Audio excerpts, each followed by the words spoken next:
या मतदारसंघामध्ये आता रोहित पवार पिछाडीवरती. संगमनेरचं बघा, बाळासाहेब थोरात अजूनही पिछाडीवर आहेत. 1831 मतांनी पिछाडीवर गेले पहिल्या फेरीत. तर भोरमधून संग्राम थोपटे पिछाडीवर आहेत, काँग्रेसचे उमेदवार आहेत. तिसऱ्या फेरीत 17,730 मतांनी थोपटे पिछाडीवर आहेत. खरं तर थोपटे घराणं आहे काँग्रेसचं आणि दीर्घकाळ राजकारण करतायत.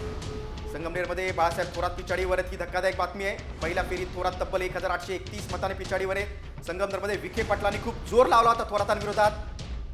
तर एकंदरीतच आपण पाहिलं, आधी विजय वडेट्टीवार, त्यानंतर आता बाळासाहेब थोरात, काँग्रेसचे दिग्गज नेते, परंतु ते पिछाडीवर. अगदी. आणि भोरमधून पण बातमी काँग्रेससाठी खूप धक्कादायक आहे, कारण संपूर्ण थोरात कुटुंब हे काँग्रेसची एकनिष्ठ आहे. संग्राम थोपटे यांचे वडील देखील ज्येष्ठ नेते होते, आमदार होते, आणि आता संग्राम थोपटे पिछाडीवर आहेत, जे विद्यमान आमदार आहेत.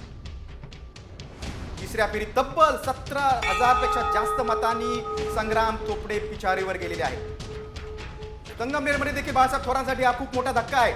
पहिल्या फेरीत तब्बल 1831 मतांनी पिछाडीवर गेलेले आहेत. दोन्ही बातम्या काँग्रेससाठी धक्कादायक आहेत. भोरमधून संग्राम थोपटे, तर संगमनेरमधून ज्येष्ठ नेते माजी मंत्री बाळासाहेब थोरात, दोघंही पिछाडीवर गेलेले आहेत. थोपटे तर अगदी 17,000 जास्त मतांनी पिछाडीवर गेलेले आहेत. थोपटे देखील, संग्राम थोपटे विद्यमान आमदार आहेत.